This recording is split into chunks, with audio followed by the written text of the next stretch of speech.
ìdí tọ́yọ́ fi reject nìyẹn àwọn àgbààgbà Ifá Ọ̀yọ́ náà reject. Let me tell you what happened. Earlier, be 200 years earlier or 300 years earlier, wọ́n ti tẹ Ọ̀yọ́ ngbà náà. Ìlú Ọ̀tà, àwọn obìnrin náà ń control ẹ̀, obìnrin ló lórí ibẹ̀. Àwọn ọkùnrin try àti gba ìlú yẹn títí wọ́n rí gbà. Wọ́n fẹ́ bend it down sí under Ifẹ̀. No. Ìlú Benin náà pè. Ifẹ̀ wá ń send àwọn wọ́n ti lo direct attack kò ṣe. Wọ́n wá ń send the subtle way gbogbo wọn. Bóyá wọ́n lọ bá Ọ̀rúnmìlà bẹ̀rẹ̀ sí rán àwọn ọ̀rẹ́ àwọn tọbaláwo ẹgbẹ́. Ìgbà tó yá ó rán ọmọ ẹ̀ Àgbọ̀ngbọ̀n. Problem tí Ọ̀tà ní ni wípé in the first place tẹ́ bá ti dé oríta mẹ́ta náà ní ẹ̀ ní mọ̀nà tó wọ̀ gbòòrò Ọ̀tà. So eventually Ọ̀rúnmìlà ló wá consult another person tó ń pè ní Èṣù ní Ifẹ̀. Ìyẹn ló sọ fún un pé kó mú àwọn items kan dání tó bá dé oríta yẹn kó da àwọn items yẹn. Ibi tí àwọn ìṣìn bá ti bo items tó kọ yẹn ibi tó bá gbà kó tẹ̀lé àwọn ìṣìn yẹn ọ̀nà tó máa gbé dé ìlú nìyẹn. So automatically that is not anything extraordinary. The direction of ìlú ibẹ̀ làkìtàn wà láyé àtijọ́. Àkìtàn dẹ̀ máa ń wà lójú ọ̀nà tó jáde sí kúrò nílùú ni. So there should be tí Láàróyè ń sọ fún Ọ̀rúnmìlà ni wípé tó bá ṣe dé oríta yẹn ìlú ò jìnnà síbẹ̀. Ṣùgbọ́n the way tí wọ́n fi ṣe ibi tó jọ́ náà lù ló dàbí ọ̀nà oko. Tó rápá ibòmíì náà máa ń gbà lọ́jà wọ́n wá rìn yípo àwọn àgbà bí wa but ọ̀nà ipasẹ̀ tó ti kún tí ò clear gangan òun náà dẹ̀ oríta yẹn. So tí o bá dà nǹkan tó bá ń rùn táwọn ṣí bá wà bíi 2-3 kilometers away wọ́n máa gbọ́ wọ́n máa wá sí direction yìí. Bí bàbá ṣe rí bó ṣe gain access sínú Ọ̀tà ni.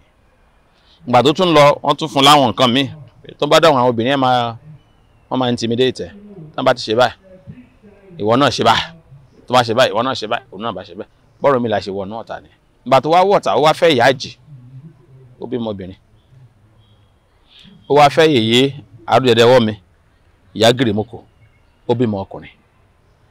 Ọmọ ọkùnrin yẹn ni wọ́n wá mú ni wọ́n fi jẹ Ọlọ́tà.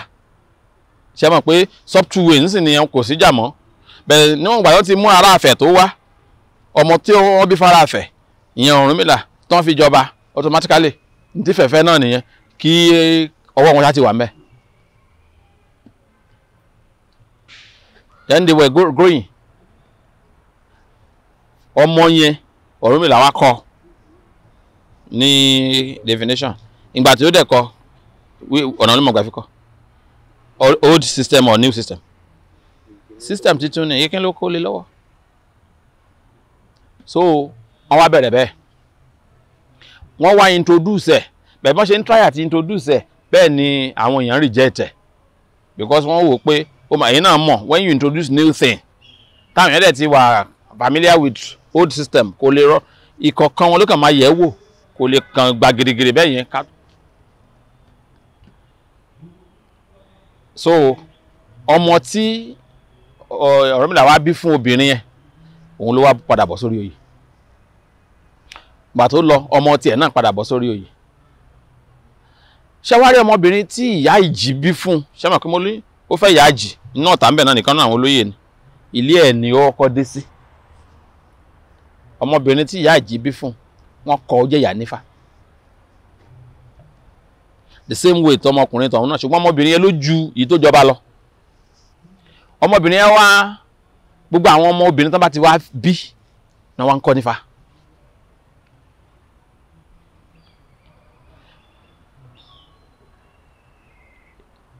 At a point èyí tó jẹ́ ọmọbìnrin yẹn wá wọ́n wá láti Ọ̀yọ́ wọ́n wá fẹ́ ọmọ obìnrin ọmọ ọba obìnrin láti Ọ̀yọ́ wọ́n fẹ́ lọ sí láti Ọ̀tà wọ́n fẹ́ lọ sọ́yọ́.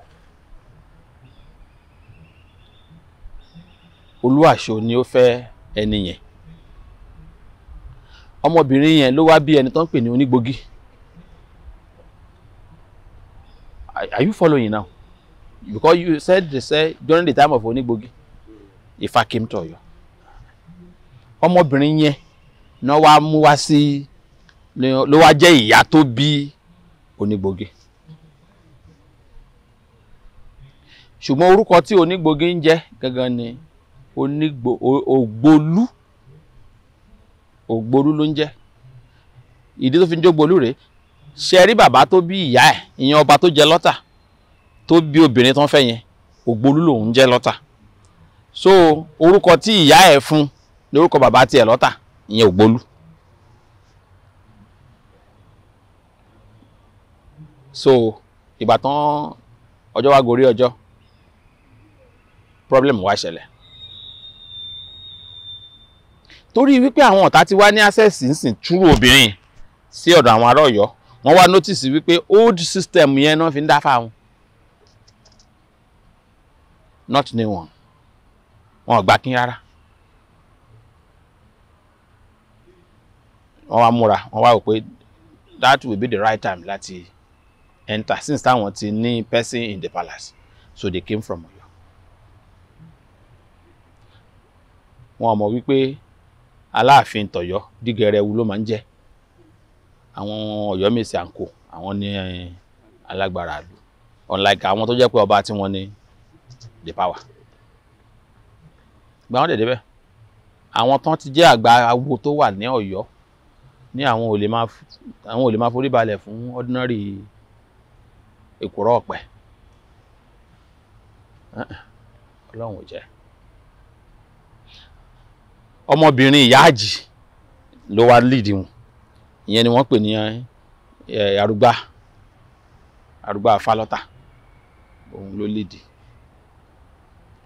Ìgbà tán wọ́n ń padà bọ̀ nílé, wọ́n rò pé such rumor lè ti spread. Wọ́n wá padà, wọ́n wá dúró níbi tó ń pè ní Adó nítòsí Àwáyé. Ibẹ̀ náà wà. Torí wípé Onígbogí ò wá gbà wọ́n,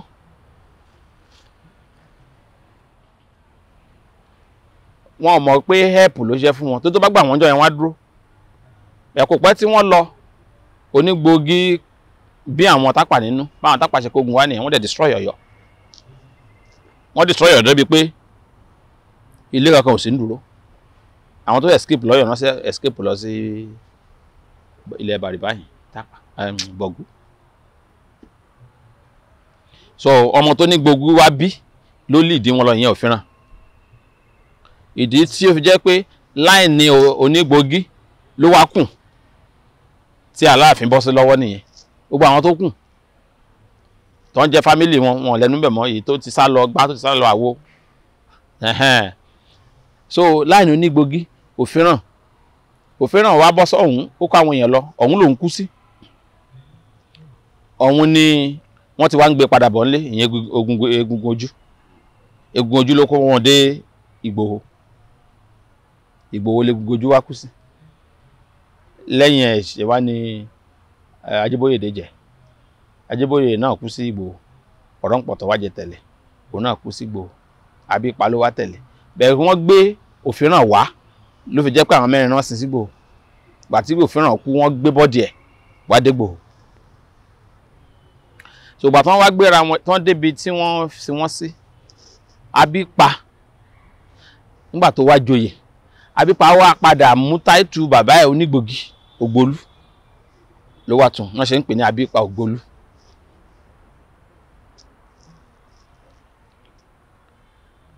Òun Ògbólú, Abípa Ògbólú, òun náà ló bí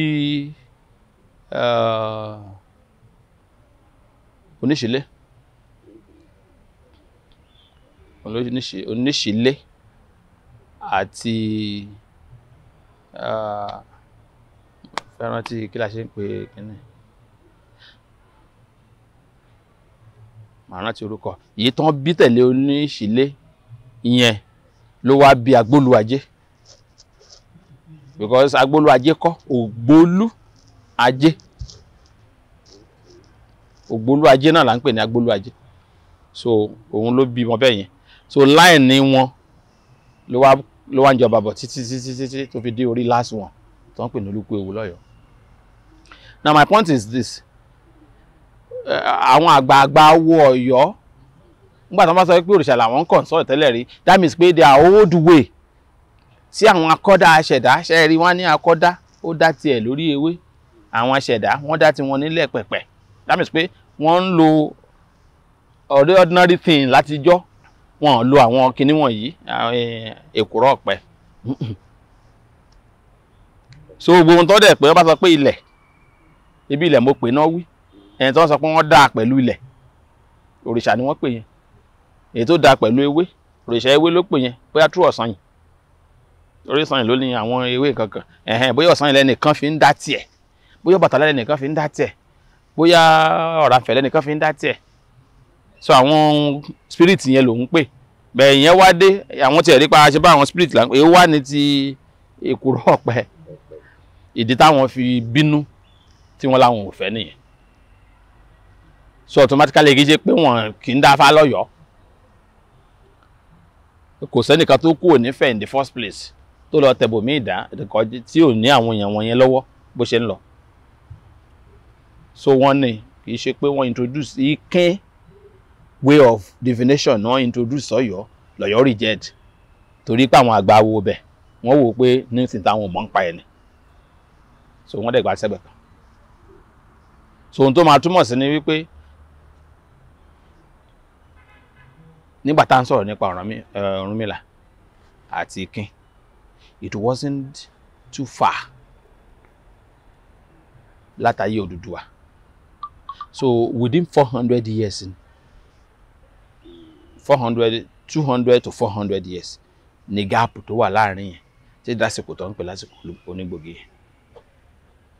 So but my point mo bá lọ bẹ̀ nìyí, Ọ̀rúnmìlà was not the founder of Ifá. Ifá has been, that system has been a cake way of a translation àwọn èèyàn wa, the way of teaching láyé àtijọ́. Nígbà tí àwọn èèyàn jẹ́ pé wọ́n wà under morbid fear of unknown. So the way you just tell them, bá sọ pé kíní kan báyọ̀ kò ní ìdàlàyé, ẹ má lọ bẹ̀. That is a contradiction. Ṣé Ifá ni wọ́n kó lé èèyàn lọ́wọ́ ni àbí Odùfà? Odùfà ni wọ́n kó lé Ọ̀rúnmìlà lọ́wọ́. And Odùfà tí wọ́n kó lé Ọ̀rúnmìlà lọ́wọ́, àwọn kan ni wọ́n kó lé lọ́wọ́. The fact is this, I'm not a Babalawo. I don't even know anything about Ifá. But as an historian, there are things that are not tenable. There are things that are not presentable.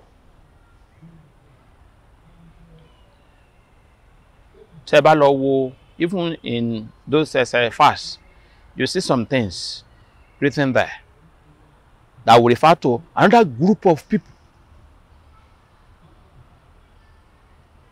Our so we pay, there are other faction of the knowledgeable people.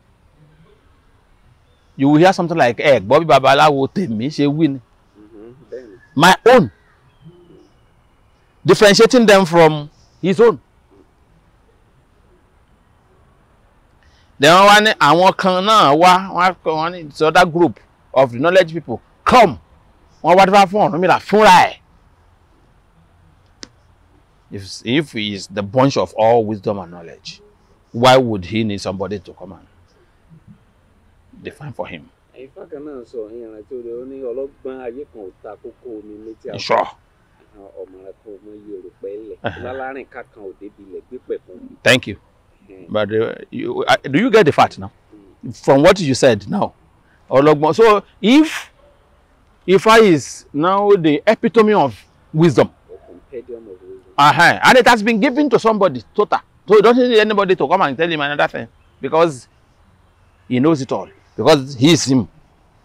That tells you that he is not the one that Ifá is referring to. That Ifá is referring to itself as the owner of knowledge and the witness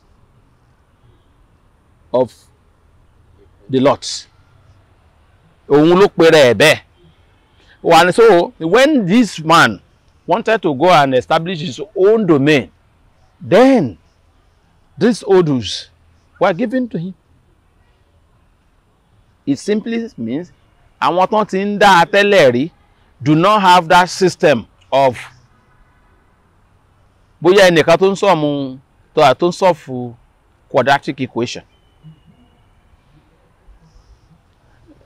Tí n bá gbàgbé, there is this one they call almighty formula in mathematics. Somebody might not go through that almighty formula. And an equation lè wà tó dẹ̀ máa sọ̀fù. That sọ̀fù tiẹ̀ lánàá á dẹ̀ padà wá get the answer kan náà. But kò mọ almighty formula dání. So there are the other one, the 16 odus are the formula brought by him. There have been other formulas people use, other patterns before. At least, ṣé gbogbo yẹn ló ń lo ìkíni? Ṣé báwọn èèyàn kan ń fọwọ́ sílẹ̀? Bẹ̀ẹ̀ tí wọ́n bá fọwọ́ sílẹ̀, ṣé bí ó ní irú àwọn máàkì tó wà lára dátìkín? So some people do not even go by that. They will use their own hand to do the mark. So ẹlòmíì dẹ̀rẹ̀ àwọn egungun ni. Ẹlòmíì small kìíní báyìí ló máa ṣe. Àwọn máàkì yẹn lè ti wà lára ẹ̀. Ẹlòmíì owó káórìsì. So and they were consulting. So that means they have been consulting. But that unique system of his own, it's unique. Because wá dàbí ìgbà tí ẹnìkan kan sọ story. Tó sọ story bíi mẹ́wàá papọ̀. Àti ẹnìkan tó dé tó wá mú pen. Tó wá mú story mẹ́wàá yẹn ní ìkọ̀ọ̀kan. Tó wá fún ní topic. Story of Ibadan. Story of Abẹ́òkúta. Nígbà tó bá sọ tán ó tún fẹ́ bá sọ ti Ọ̀yọ́, story of Ọ̀yọ́. Ó wá ń fi máàkì sí, ó ń fún lórúkọ. Ó dẹ̀ sọ story 16. Ó dẹ̀ fún ní orúkọ 16. So anytime tó bá ti wá fẹ́ sọ, a kàn ní okay, this history of Ọ̀yọ́, this history of the same thing. In short, ṣebí I don't know much about it, but the people that máa ń gbọ́ tó máa ń sọ pé at a time eléyìí tí wọ́n fi ń ṣe first of the chapter nínú Ifá actually òun ni last, but something happened tó gbé láti last wá sí first. So that means pé there was a time that thing started, and at a point wọ́n ní àwọn ọmọ ló ń jẹ́ bẹ́ẹ̀. Tàbí wọ́n láwọn ọmọ àkọ́fà rẹ̀. Ìgbà míì wọ́n ní ẹlòmíràn ní Ifá fúnra ẹ̀ gan pé ìyàwó Rúnmìlà ló tún ń jẹ́ bẹ́ẹ̀. Ẹlòmíràn ní Ifá kọ́ ni wọ́n ń pè ìyàwó Rúnmìlà pé Ifá náà ń pè. Those things, that was time tí mò ń béèrè lọ́wọ́ àwọn èèyàn pé kí ni ìyàtọ̀ wà láàrin Rúnmìlà àti Àgbọnnìrègún, and the majority will say no, ẹnìkan náà ló ń jẹ́ bẹ́ẹ̀. But kò make sense. Kò make sense pé a sọ pé ẹnìkan náà ló ń jẹ́ bẹ́ẹ̀. Torí òkè tasẹ̀, Àgbọnnìrègún ti wà lókè tasẹ̀ tẹ́lẹ̀. Òkè Gẹ̀tì l'Ọ̀rúnmìlà ti wá. And whether it is, I don't know, whether it is in SFI, maybe it's not in SFI, I don't know. Àwọn tó mọ̀ ń pa ẹ̀ lè sọ. Mo ń sọ níbi tá a ti ń debate níjọ́ kan pé there was because some of the references or sources behind to support history, àwọn primary sources ara ẹ̀ ní àwọn ìtàn àtẹnudẹ́nu ara ẹ̀ ni àwọn ìtọ̀tẹ́nìkan kọ tó mọ̀ tó wá kọ bí lẹ́tà tó fi ránṣẹ́ sẹ́nìkan téèyàn rí ara ẹ̀ làwọn journals kéékèèké. Èyí tó fọ́nì jù ni pé ara ẹ̀ ni ara ń tẹ́ àjọ ń sọ lọ́wọ́lọ́wọ́ ẹ̀. Another one tó wà very interesting ni pé àwọn Nollywood actors àtàwọn tó ń kọrin ara àwọn náà ara ẹ̀ ni ara àwọn references ni wọ́n. Then mo rántí pé in the early 90s a máa ń wo fíìmù kan Abidjan ló ṣe a máa ń tọ́pìkì fíìmù yẹn mi ò lè rántí ṣùgbọ́n gbogbo ala fún ní tọ́pìkì mi because in that film Abidjan lo human phone à ń pè ní àjàn so gbogbo àjàn la máa ń pè fíìmù yẹn mi ò lè rántí orúkọ fíìmù yẹn. I think we watched it maybe around 1992, 91 or so.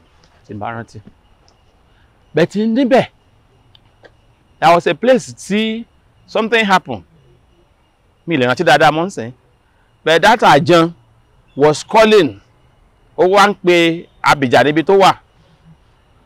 Wípé okay, àwọn ìyá wa ní àárín àwọn àgbàlagbà tó ń wà ìwọ̀n jẹ́ kó ń lọ. Àjàn yẹn wá ń sọ fún wípé okay, torí pé wọ́n rí lọ́mọdé ni kó wá pa ìtàn fún wọn, ìtàn ìpìlẹ̀ fún wọn. Bí ó bá pa ìtàn ìpìlẹ̀ fún wọn, wọ́n á ti mọ̀ wípé eléyìí náà ń ṣọmọdé mọ́, wọ́n á fún láyè á máa lọ. Ó ní kó máa wá sọ fún wọn wípé Awódéré òun ló bí ilẹ̀ẹ́lẹ̀, ilẹ̀ẹ́lẹ̀ ló bí àtẹ̀pẹ́, àtẹ̀pẹ́ ló bí àgbọnnìrègún, àgbọnnìrègún ló bí ọ̀rọ̀, ọ̀rọ̀ ló bó Oòduà. That means he was quoting what? Anodu. So, ìyẹn ọkọ sọ́ọ̀fù rídù gbogbo ayé Oòduà láti Mákà ó wà láti kíní. Ìyẹn narrate pé there was a person called Awódéré. There was a person called by the name when they say ilẹ̀ẹ́lẹ̀. There was a person wọ́n pè ní àtẹ̀pẹ́ bó lè jẹ́ pé orúkọ méjèèjì yẹn wọ́n máa ń lò fún ilẹ̀.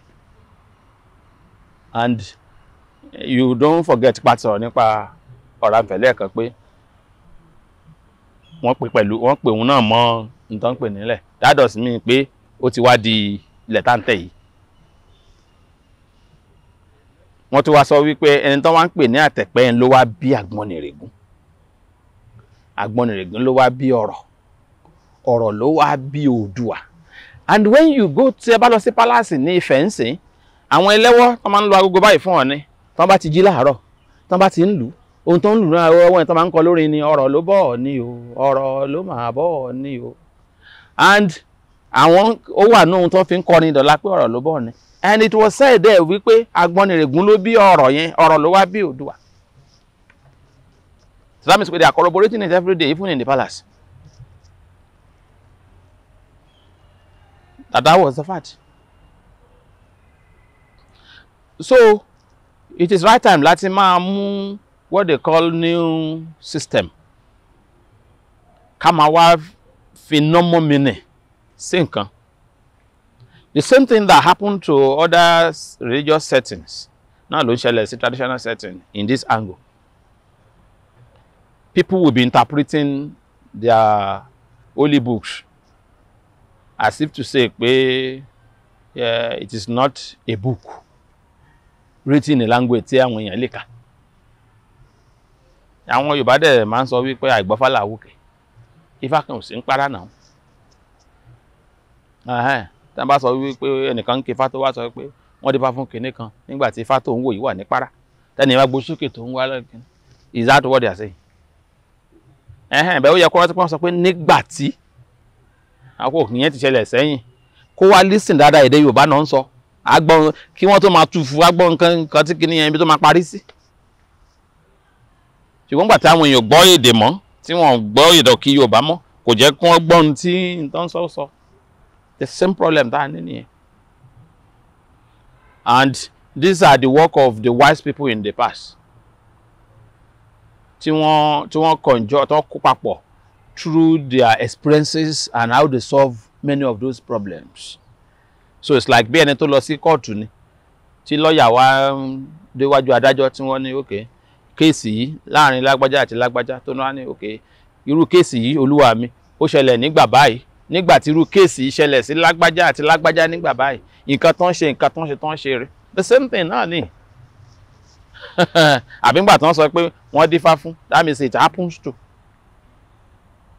nǹkan báyìí ni wọ́n ní kó ṣe nǹkan báyìí ni wọ́n ní kó ṣe then in that case too my lord he did this and it was settled. The same thing náà lẹ́sẹ̀ fá sọ òun náà kóòtù ó kàn jẹ́ pé déètì ní òfíìsì mọ̀ á dárúkọ ẹni tó ṣẹlẹ̀ sí ìgbà tó ṣẹlẹ̀ sí láàrin òun àti tani nǹkan ní kó ṣe ní tó ṣe tó fi gẹ̀ẹ́tì that's it.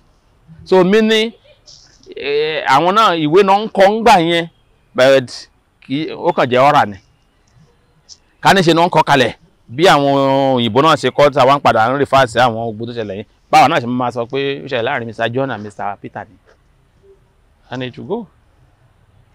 So ohun tá a need is simplicity.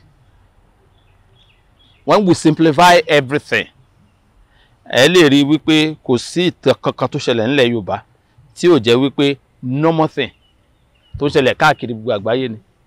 Then aside from that ó nígbà tí àwọn nǹkan ọ̀dọ́ wa yìí bẹ̀rẹ̀ it might not be as far as we thought ó sì lè má tún súnmọ́ ju bá a ṣe rò pé ó súnmọ́ yẹn lọ.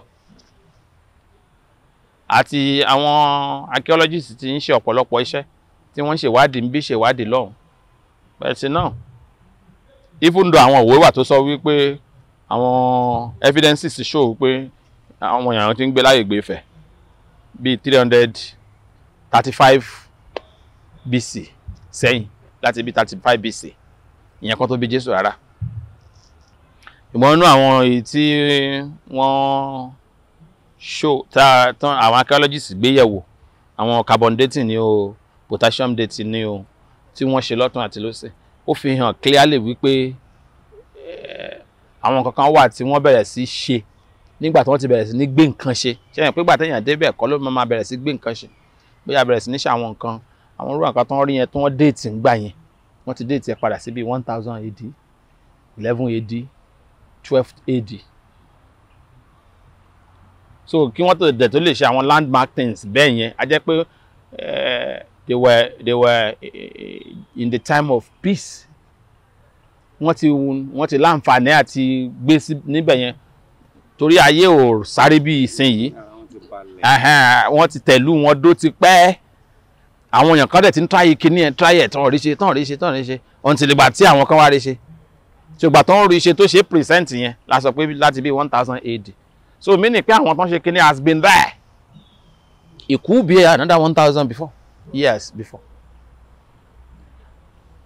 So all those things are facts so you can put into consideration.